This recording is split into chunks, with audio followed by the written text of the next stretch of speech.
की, भारत माता की, भारत माता की, वंदे वंदे वंदे।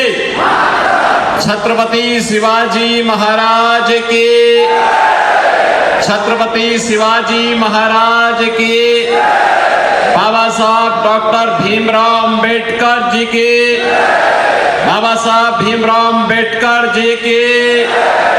नमः पार्वती पतिये हर हर।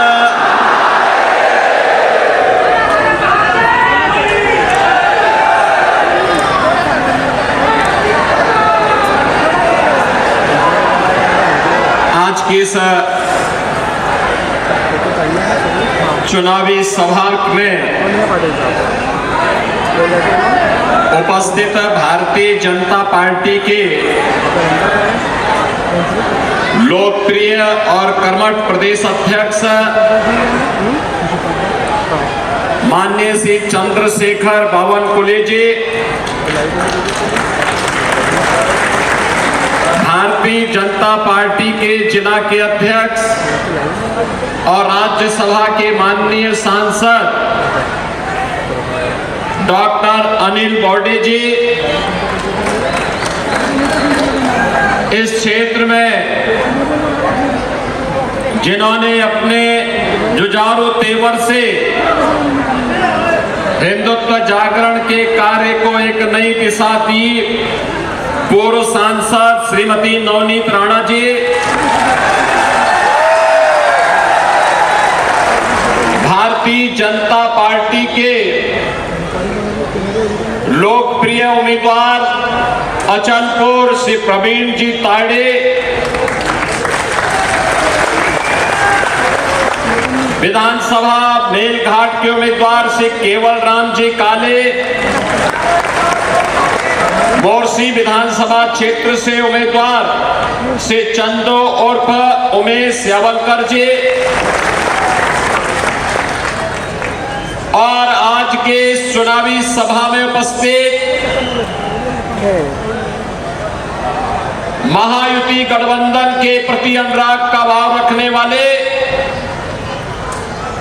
मेरे सभी उपस्थित बहन और भाइयों,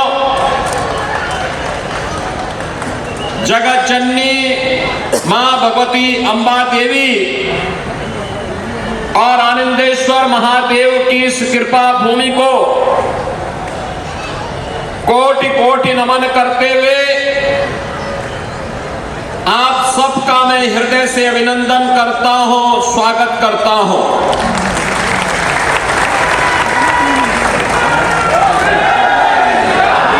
बहनों और भाइयों, महाराष्ट्र की भूमि है मेरा पूरे भारत के लिए एक प्रेरणा की भूमि है। यह वही भूमि है जिसने जन जन के मन में स्वराज्य के भाव को जगाने के लिए छत्रपति शिवाजी महाराज जैसा पुरोधा जिस धरती ने दिया है, गणनायक में आस्था जगाकर लोकनायक कैसे बनते हैं, यह भी बाल गंगाधर तिलक जी ने इसी महाराष्ट्र की धरती से उद्घोष करके देश को दिया था।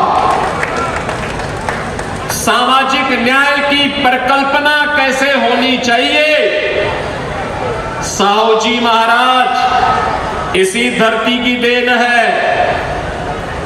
एक राष्ट्र की परिकल्पना को साकार कैसे करना है, पेशवा बाजीराव ने अटक से कटक तक पूरे भारत को ये करके दिखाया है। किसी महान क्रांति को स्वाधीनता का एक अभियान बता करके प्रथम स्वातंत्र स्वतंत्र समर का रूप देने का कार्य अगर किसी ने किया है तो वीर सावरकर ने इसी धरती से किया था। और पूरे देश में एक विधान हो, सब समान हो, यह भाव जागृत करने का कार्य भी इसी पावन धरा से बाबा साहब डॉक्टर भीमराव अंबेडकर ने दिया था। भारत के अंदर कैसा इंफ्रास्ट्रक्चर चाहिए, नए भारत को यह भाव भी आज के भारत सरकार के रोड ट्रांसपोर्ट मिनिस्टर के रूप में श्री नितिन गडकरी जी ने पूरे भारत को दिया है। और हिंदू संगठन का कार्य कैसे होना चाहिए, इसी महाराष्ट्र की धरती में, नागपुर की धरती ने राष्ट्रीय स्वयंसेवक संघ जैसा दुनिया का सबसे बड़ा सामाजिक संगठन भी दिया है। और इसीलिए महाराष्ट्र भारत की प्रेरणा स्थली है। और इसलिए इस धरती को कोटि कोटि नमन करते हुए मैं आप सबका हृदय से अभिनंदन करता हूं। बहनों और भाइयों, विधानसभा के चुनाव चल रहे हैं। महाराष्ट्र और झारखंड के अंदर वर्तमान में चुनाव चल रहे हैं। हरियाणा के चुनाव संपन्न हो गए हैं। हरियाणा के बारे में लोग क्या बोलते थे, कहते थे कि कांग्रेस के नेतृत्व का इंडी गठबंधन जीत जाएगा। परिणाम आए तो भारतीय जनता पार्टी 2/3 बहुमत से विजयी बनकर के वहां सरकार बना चुकी है। महाराष्ट्र के बारे में और झारखंड के बारे में आज सभी लोग अब कहने लग गए हैं कि यहां पर भारतीय जनता पार्टी नेतृत्व की महायुति गठबंधन की सरकार बनेगी और पूर्ण बहुमत के साथ, भारी बहुमत के साथ बनेगी। क्योंकि जनता जनार्दन ने लोकसभा चुनाव में जो कहीं भी खामी रह गई थी उसको सुधारने का संकल्प ले लिया है। जिसने भी अमरावती के लोकसभा चुनाव के परिणाम को देखा और उसके बाद घटित घटनाओं को अपनी आंखों से देखा है, महसूस किया है, वह सपने में भी फिर से उस प्रकार की गलती नहीं करेगा। सपने में भी उस प्रकार की गलती नहीं करेगा। बहनों और भाइयों, ये दो बड़े गठबंधन के बीच में ये चुनावी समर है। एक और मोदी जी के नेतृत्व में एक भारत श्रेष्ठ भारत बनाने के भारतीय जनता पार्टी गठबंधन का महायुति गठबंधन महाराष्ट्र के अंदर चुनावी समर में आपके सामने है। और दूसरी तरफ राष्ट्र की अस्मिता के साथ खिलवाड़ करने वाले महाराष्ट्र को लव जिहाद, लैंड जिहाद और तेल कार्ड जिहाद का एक नया अड्डा बनाने वाला महा अनाड़ी गठबंधन आपके सामने है। और इसीलिए बहनों भाइयों, मैं आप सबसे कहने के लिए आया हूं कि जो महाराष्ट्र हम सब के लिए प्रेरणा भूमि रहा है, पूरे भारतवासियों के लिए प्रेरणा भूमि रहा है, उस महाराष्ट्र को फिर से प्रयोगशाला नहीं बनने देना चाहिए। वह महाराष्ट्र प्रयोगशाला बार बार नहीं बनेगा। एक गलती 1946 में देश ने कांग्रेस के हाथों की है, जब अपने स्वार्थ के लिए मुस्लिम लीग जैसे संगठनों के साथ समझौता करके इस देश का विभाजन कांग्रेस ने करवाया था। बहनों और भाइयों, आज जब मैं आपके बीच में आया हूं, मैं लगातार 3 दिन से कांग्रेस के अध्यक्ष श्री मल्लिकार्जुन खड़गे जी की बात को देख करके वे मुझ पे बहुत नाराज हो रहे हैं। वे लाल पीले बनने जा रहे हैं मुझ पर कि मैं इस प्रकार की भाषा का प्रयोग क्यों कर रहा हूं। खड़गे जी, मैं एक योगी हूं और एक योगी के लिए देश पहले होता है, राजनीतिक स्वार्थ बाद में। यही अंतर है एक योगी में और आप में कि मेरे लिए देश पहले है, क्योंकि मेरे नेता मोदी जी ने हमें यही बताया है कि पहले हर काम देश के नाम। लेकिन आपके लिए कांग्रेस की तुष्टीकरण की नीति पहले है और यही कारण है कि आप सच्चाई न बोल पा रहे हैं न समझ पा रहे हैं। अगर आपने सच्चाई को बोला होता, आपने इस बात को कहा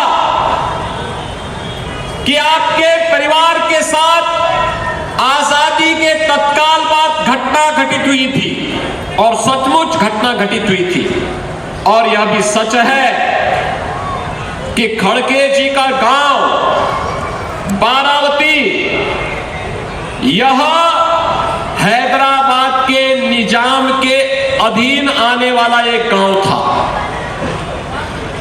याद करिए, अंग्रेजों ने जब देश आजाद हो रहा था, उनको लगा था कि अब भारत के क्रांतिकारियों के सामने अधिक दिनों तक वह नहीं टिक पाएगा, तो उसने भारत के स्वाधीनता के लिए जो सूत्र तय किए थे, जो रोड मैप तय किया था, ब्रिटिशर ने उसमें तय किया था भारत का विभाजन हो। इसके लिए मुस्लिम लीग को देश के अंदर प्रोत्साहित करने का काम तो कर ही रहे थे, कांग्रेस का उस समय का नेतृत्व भी मुस्लिम लीग के सामने लगभग सरेंडर सा कर चुका था। और यही कारण था मुस्लिम लीग निर्ममता के साथ हिंदुओं को काट रहा था। कांग्रेस का नेतृत्व केवल सत्ता लोलुप बन करके मौन बना हुआ था और देश के देशी रियासतों को भी ब्रिटिशर ने स्वतंत्रता दी कि वे चाहे तो भारत का हिस्सा बने, वे चाहे तो पाकिस्तान का हिस्सा बने, या वे चाहे तो अपने को स्वतंत्र अस्तित्व भी रख सकती है। और भारत के अंदर दो ऐसी रियासत थी जिन्होंने अपने को स्वतंत्र रियासत के रूप में स्थापित करने की कुत्सित चेष्टा की थी। एक था जूनागढ़ का नवाब और दूसरा था हैदराबाद का निजाम। बहनों और भाइयों, जब निजाम को लगा, हैदराबाद के निजाम को लगा कि अब मैं बहुत दिनों तक अलग अस्तित्व नहीं बना पाऊंगा, क्योंकि लौह पुरुष सरदार वल्लभ भाई पटेल भारत माता का एक महान सपूत, उस समय भारत का गृह मंत्री था, तो उसने निर्ममता के साथ हिंदुओं का कत्लेआम शुरू करवाया था। बाबा साहब भीमराव अंबेडकर ने हैदराबाद रियासत के सभी अनुसूचित जाति जनजाति के लोगों का आह्वान किया, हिंदुओं का भी आह्वान किया कि वे लोग वहां पे सुरक्षित नहीं, वे सब महाराष्ट्र की ओर आ जाएं। लेकिन उसी में हैदराबाद रियासत के अधीन बारावती गांव भी जलाया गया था, जो श्री मल्लिकार्जुन खड़गे जी का गांव था, जिसमें इनकी माता जी, इनकी चाची और इनकी बहन भी उस निजाम के रजाकारों के द्वारा, निजाम के रजाकारों के द्वारा उन्हें जलाया गया। खड़गे जी सच्चाई को नहीं बोलना चाहते, क्योंकि उन्हें लगता है कि निजाम पे आरोप लगाऊंगा तो मुस्लिम वोट खिसक जाएगा। अब आप सोचो, इतिहास को भी अब कांग्रेस झुठलाने का काम कर रही है, इतिहास को भी झुठलाने का काम कर रही है। जिस निजाम के रजाकारों ने निर्ममता के साथ हिंदुओं का कत्लेआम किया था हैदराबाद के अंदर, हैदराबाद रियासत के अंदर गांव के गांव चलाए गए थे, उस सच्चाई को खड़गे जी आज स्वीकार नहीं करना चाहते। वोट बैंक की खातिर अपने परिवार के बलिदान को भूल गए हैं। इनके लिए सत्ता महत्वपूर्ण है, देश महत्वपूर्ण नहीं। और इसीलिए बहनों और भाइयों में कहता हूं, इन निजाम का दुस्साहस इसलिए हुआ था, ये जूनागढ़ का नवाब इसलिए हैकड़ी दिखा रहा था लोकसभा चुनाव में, आपकी इस लोकसभा क्षेत्र में जो तांडव हो रहा था इसलिए हो रहा था क्योंकि आप बटे थे।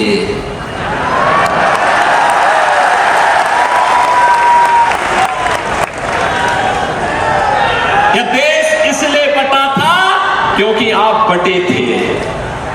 हिंदुओं का कत्लेआम इसलिए हो रहा था, हिंदू इसलिए काटे जा रहे थे क्योंकि हिंदू बटे थे।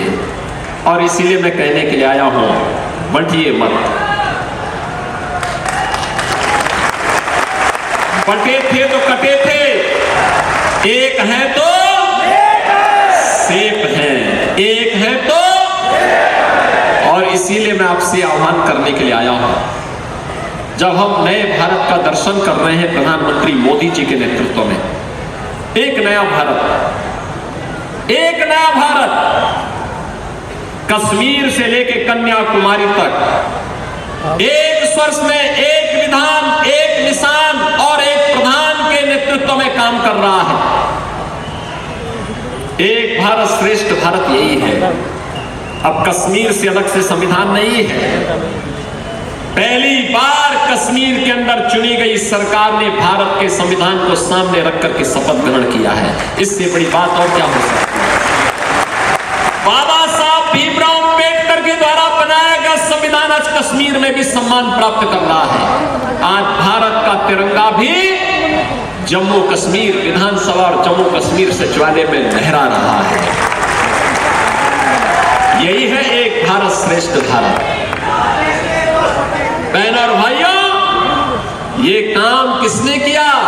कांग्रेस ने नहीं किया, पंडित नेहरू ने नहीं किया, श्रीमती इंदिरा गांधी जी ने नहीं किया, राजीव गांधी जी ने भी नहीं किया।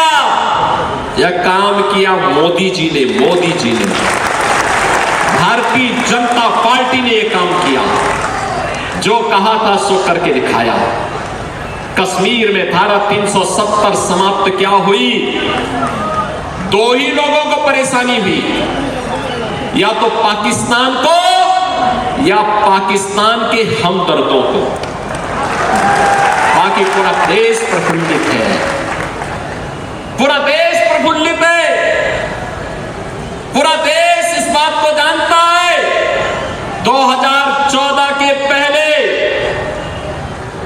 2014 के पहले पाकिस्तान भारत की सीमा में घुसता था, चीन भारत की सीमा का अतिक्रमण करता था, पाकिस्तान परस्त आतंकवादी जगह जगह विस्फोट करते थे, कोई बोलने वाला नहीं था। हम लोग आवाज उठाते थे तो कांग्रेस के लोग और उस समय की कांग्रेस नेतृत्व की सरकार, यूपीए की सरकार बोलती थी कि आप लोग बोलिए मत, संबंध खराब हो जाएंगे हमारे। यानी देश की कीमत पर ये लोग संबंध बना रहे थे पाकिस्तान से। और आज आप देख रहे होंगे ये नया भारत है। कोई सीमा का अतिक्रमण करेगा तो अगले दिन एक ही यात्रा उसकी निकलती है, वह निकलती राम नाम सत्य है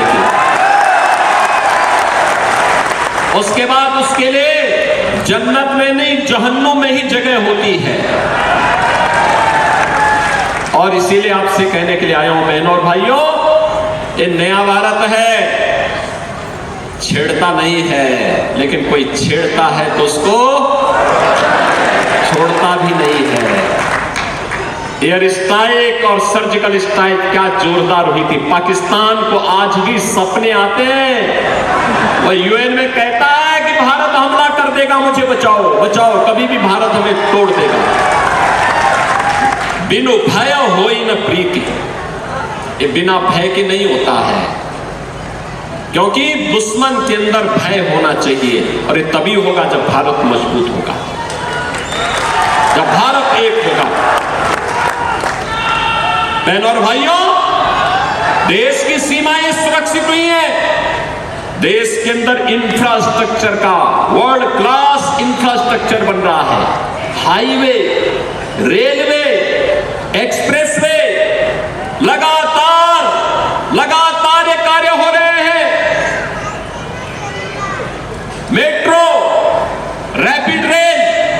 air connectivity, AIIMS, IIT and हर घर नल की योजना ये भी आ रही है। और गरीबों के कल्याण के लिए भी ये नया भारत है। कांग्रेस के समय महाराष्ट्र के अंदर किसान आत्महत्या करता था, सर्वाधिक किसानों ने महाराष्ट्र के अंदर आत्महत्या की, और आज किसान को किसान सम्मान निधि प्राप्त हो रहा है। उनके समय में युवा प्लान करता था, आज मिशन रोजगार के अंतर्गत उस नौजवान को रोजगार मिल रहा है। उनके समय में बहन और बेटी का सम्मान नहीं था, सुरक्षा भी नहीं थी। आज सुरक्षा भी है और सम्मान भी है। उस समय ग्रीन ईंधन की कोई व्यवस्था नहीं थी, आज LPG का सिलेंडर हर घर में पहुंच गया है। बहनों और भाइयों, 70 वर्ष से ऊपर के हर व्यक्ति को 5 लाख रुपए का हर वर्ष निःशुल्क स्वास्थ्य की सुविधा मोदी जी ने उपलब्ध करवाने की बात कही है। विकास भी है, गरीब कल्याण भी है, सुरक्षा भी है, और कैसे अपनी विरासत को हम सुरक्षित रखते हैं, विरासत और विकास का अद्भुत संगम कैसे होना है, उसका सबसे बड़ा उदाहरण है अयोध्या में भगवान राम का भव्य मंदिर का निर्माण। बहनों और भाइयों, मैं जब अयोध्या की बात करता तो फिर मैं वही आता हूं। अयोध्या में 500 वर्षों तक हमें अपमान क्यों झेलना पड़ा था? अयोध्या में राम मंदिर के नाम पर यह अपमान हिंदुओं को क्यों झेलना पड़ा था? इसलिए क्योंकि हम बटे थे, और इसीलिए कटे थे, इसीलिए अपमान सहना पड़ा था। और आज जब एक भारत श्रेष्ठ भारत बन रहा है, याद करिए 1947 में देश आजाद हुआ, 2014 में मोदी जी प्रधानमंत्री बने, 2017 में मैं उत्तर प्रदेश का मुख्यमंत्री मुझे बनाया गया, और 2019 में समस्या का समाधान हो गया।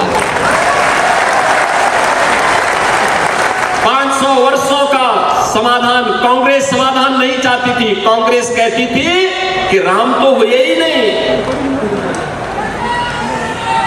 कांग्रेसी कहते थे कि कृष्ण हुए ही नहीं। जैसे कि राम और कृष्ण नहीं हुए, केवल एक कांग्रेसी ही पैदा हुए हैं, बाकी और कोई पैदा ही नहीं हुआ है। ये देश के इतिहास को अपमानित करने का प्रयास है, और जो लोग देश के इतिहास को अपमानित करने का कुत्सित प्रयास कर रहे हैं, इनको सबक सिखाने का यह अच्छा मौका है। और इसीलिए मैं आप सबसे कहने के लिए आया हूं, बहनों और भाइयों, अयोध्या में राम मंदिर का निर्माण हो रहा है। काशी में काशी विश्वनाथ धाम क्या भव्य स्वरूप ले चुका है। पहले काशी में मात्र 15 से 20 श्रद्धालु मात्र दर्शन कर पाते थे एक साथ, और आज मोदी जी के नेतृत्व में जो कार्य हुआ है, 50,000 श्रद्धालु एक साथ एक समय दर्शन कर सकता है। 50,000, जहां 50 लोग इकट्ठा नहीं हो पाते थे, आज 50,000 लोग एक साथ दर्शन कर सकते हैं। ये नया भारत है बहनों और भाइयों। ये नया भारत सबका साथ और सबके विकास के भाव से तो काम करता ही है, सबकी सुरक्षा और सबकी समृद्धि की गारंटी भी देता है। और इसीलिए मैं आज आपके पास आया हूं आपसे कहने के लिए कि लोकसभा चुनाव की गलती नहीं होनी है। सहमत है ना? सहमत है ना? फिर से यहां पे याद रखना, जब भी बटेंगे तो गणपति पूजा पे हमला होगा। जब भी बटेंगे लव जिहाद और लैंड जिहाद के नाम पर यहां की जमीनों पर भी कब्जा होगा, बेटी की सुरक्षा भी खतरे में पड़ेगी। जब भी बटे होंगे तो ये गुंडे कालनेमी बनकर के अलग अलग रूपों में जाकर के गुमराह करने का प्रयास करेंगे। जो भी होना है आर पार होना है।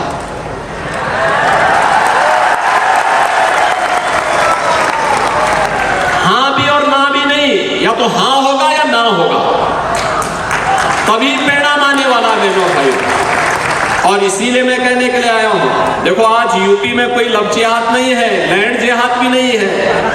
पहले से ही घोषणा कर दी गई है कि बेटी की सुरक्षा पे किसी ने खतरा पैदा किया, गरीब की जमीन पर और सरकारी जमीन पर कब्जा किया, तो समझो यमराज उसका टिकट काटने के लिए बैठा होगा।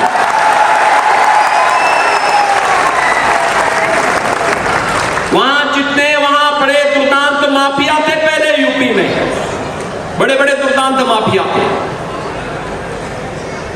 पिछली सरकारें उन्हें प्रश्रय देती थी। एक दुर्दांत माफिया को तो कांग्रेस ने कई महीनों तक अपनी एक राज्य सरकार के अधीन उसको सुरक्षा कवच पहना के रखा, सुप्रीम कोर्ट तक हम लोग लड़ाई हुए।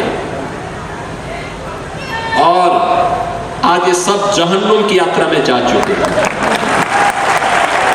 राम नाम सत्य है, हो गया सत्य। और इसीलिए बहनों और भाइयों मैं आपसे कहने के लिए आया हूं, आप मुझे बताओ, अयोध्या में रामलला विराजमान होने के बाद यहां अचलपुर से कितने लोग अयोध्या धाम दर्शन करने के लिए गए हैं? अभी कम लोग। उधर उस सड़क के पार, इधर सभी लोग सहमत हैं? दोनों हाथ ला करके फिर मेरे साथ बोलेंगे, जहां तक मेरी आवाज जा रही है दोनों हाथ ला करके बोलेंगे, भारत माता की, भारत माता की, भारत माता की, छत्रपति शिवाजी महाराज की, छत्रपति शिवाजी महाराज की जय।